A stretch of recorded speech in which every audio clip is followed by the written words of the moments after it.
प्रेम किया है और ये सोच रहे हो कि सही किया कि गलत, या फिर ये डर लग रहा है कि जाने अनजाने में अपने माँ पिताजी का नाम खराब कर रहे हो, या फिर इस चिंता में हो कि समाज इसे पाप समझती है, वो कभी इसे सही करार करके तुम्हारा प्यार को एक्सेप्ट नहीं करेगी। क्या आपको ये लगता है कि लोग आपको, आपके प्रेम को और साथ ही आपके परिवार को हीन दृष्टि से देखेंगे? नमस्कार दोस्तों, welcome to your own channel, जहां हम देखते हैं अपने modern day to day life problems के स्पिरिचुअल एस्पेक्ट्स और उसके सॉल्यूशन। तो बने रहिए वीडियो के एंड तक और शेयर कीजिए समाज के उन लोगों को जिनकी नज़र में प्रेम करना पाप है, जिनके हिसाब से हमें प्रेम जाति, कुल, समाज, वैभव, ये सब देखकर ही विवाह के बाजार में बिक रहे वर या वधू को चुनकर तब प्रेम करना चाहिए, जिनकी नज़र में इस तरह प्रेम करने को ही सच्चा प्रेम माना जाता है। नहीं तो हम समाज और परिवार दोनों का नाम मिट्टी में मिला रहे होते हैं। खैर, हम इस समाज के बारे में किसी और दिन चर्चा करेंगे। बढ़ते अपने वीडियो की तरफ। यहाँ मैं आपको एक सुंदर कहानी सुनाने वाली हूँ, जो कि श्रीमद् देवी भागवत महापुराण से लिया गया है। ये कथा सुनने के बाद आप खुद ही निर्णय कर लेना कि क्या सही है और क्या गलत।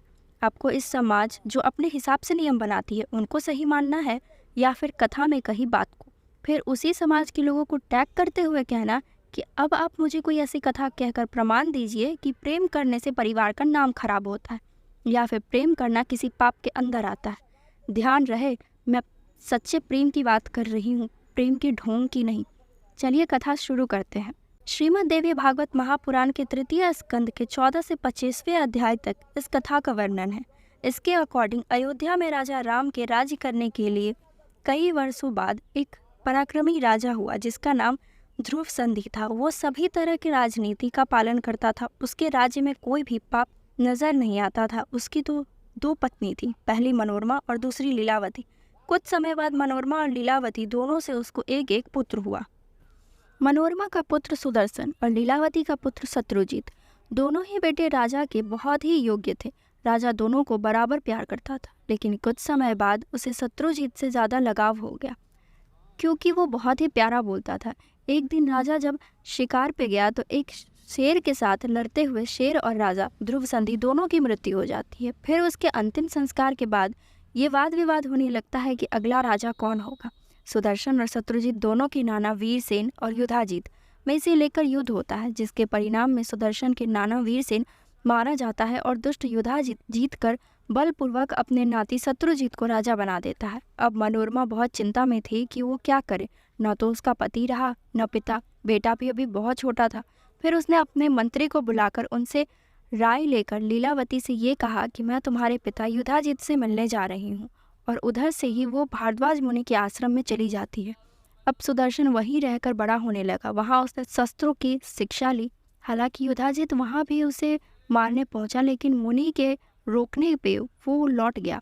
सुदर्शन को उस आश्रम में कुछ लोग क्लिप क्लिप कहकर चिढ़ाते थे।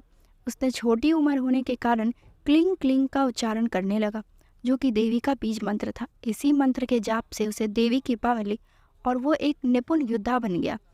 उसकी कीर्ति एक कन्या के पास पहुंची, जिसका नाम शशिकला था। अब शशिकला ने राजा सुदर्शन के बारे में सुना तो उसे वो काफ़ी प्रिय लगा। फिर रात में भगवती ने उसे सपने में आकर कहा कि सुदर्शन तुम्हारे लिए योग्य है, तुम उसे अपना पति स्वीकार लो। सुबह वो काफ़ी खुश थी, क्योंकि भगवती ने भी उससे वही कहा जो थी। तभी उसने मन ही मन सुदर्शन को अपना पति मान लिया। जब उसकी माँ ने उससे पूछा कि क्या हुआ, वो इतनी खुश क्यों है, तो शर्म के मारे वो कुछ नहीं बोली। शशिकला सुदर्शन से मिलना चाहती थी, क्योंकि उससे प्रेम हो गया था, पर अपने परिवार और पिता के सम्मान के खातिर वो नहीं गई। कुछ समय बाद उसका स्वयंवर रचाया गया, जिसके अकॉर्डिंग वो इच्छा अनुसार अपने वर का चयन कर सकती थी। शशिकला ने अपनी दोस्त से अपनी सारी बातें कही और कहा कि वो उसकी माँ से कह दे। उसकी माँ ने सारी बातें जानकर उसके पिता सुबाहु से कही। सुबाहु ने अपनी बेटी को समझाया कि वो सुदर्शन ना तो राजा है और ना ही पराक्रमी, वो तो एक साधु जैसा जीवन जीता है। वो तुम्हारे लायक नहीं है। तुम चाहो तो उसी के भाई शत्रुजीत, जो कि अभी अयोध्या में राज्य कर रहा है, उससे शादी कर लो। पर वो फिर भी नहीं मानी। उसने अपने पिता को समझाया कि वो उसे अपना पति मान चुकी है। जिस तरह उसके पिता के होते हुए वो किसी और को अपना पिता कहे तो वो उसके लिए और उसकी माता दोनों के लिए गाली है। उसी तरह सुदर्शन को पति मान लेने के बावजूद किसी और को पति मानना उसके और उसके पिता दोनों के लिए सही कैसे हो सकता? शशिकला ने बड़ी सुंदर तरीके से अपने पिता को अपने प्रेम के सही होने का प्रमाण दिया है, जो कि सभी को जानना बहुत ज़रूरी है। तो चलिए मैं बताती हूँ कि आखिर उसने क्या प्रमाण दिया था। शशिकला कहती है कि पिताजी, मैं इन राजाओं के सामने बिल्कुल नहीं जाऊंगी। एक पवित्र स्त्री कभी भी किसी अन्य पुरुष जो कामासक्त है उनके पास नहीं जाती। किसी भी नारी को सिर्फ एक ही वर्ग पे दृष्टि डालनी चाहिए, किसी दूसरे पे नहीं। जो स्त्री कई पुरुषों के सामने जाती है वो उन्हें पति होने के और या मानने की दृष्टि से देखती है, उसका सतीत्व नष्ट हो जाता है, क्योंकि उस स्त्री को देखकर वे सभी यही संकल्प कर लेते हैं कि यह स्त्री किसी तरह मेरी हो जाए।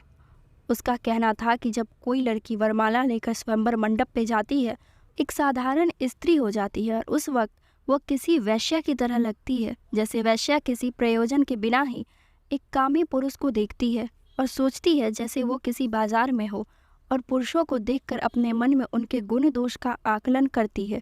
यहाँ आज भी हमारे समाज में कहीं कहीं स्वयंवर होता है। आप कहोगे कहाँ, मैं बताती हूँ।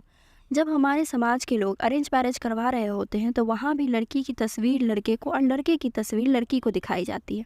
शशिकला ने यही कहा कि इस तरह से प्रत्येक पुरुष के मन में ये आ जाता है कि किसी तरह ये स्त्री मेरी हो जाए, जो कि कहीं ना कहीं स्त्री के चरित्र को मलिन कर देती है। शशिकला कहती है कि पिताजी, ये आपके लिए सौभाग्य की बात है कि आपकी पुत्री पतिव्रत धर्म का पालन कर रही है। उसका चरित्र जरा सा भी मैला नहीं हो पाया। वो प्रेम के वशीभूत हुए एक पवित्र चरित्र को प्राप्त हुई।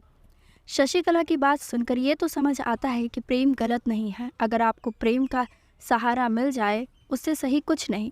अब मुझे कोई ये बताए कि अरेंज मैरिज करते हुए 10 लोगों के पास आपकी तस्वीर जाना और उस लड़के या लड़की के मन में आपके लिए ये विचार आना कि ये मेरे लिए है या मेरी हो जाए, ये सही है? या फिर आपने किसी एक लड़के को या एक लड़की को अपना पार्टनर चुन लिया और उसी के साथ विवाह करना चाह रहे हो, ये सही है?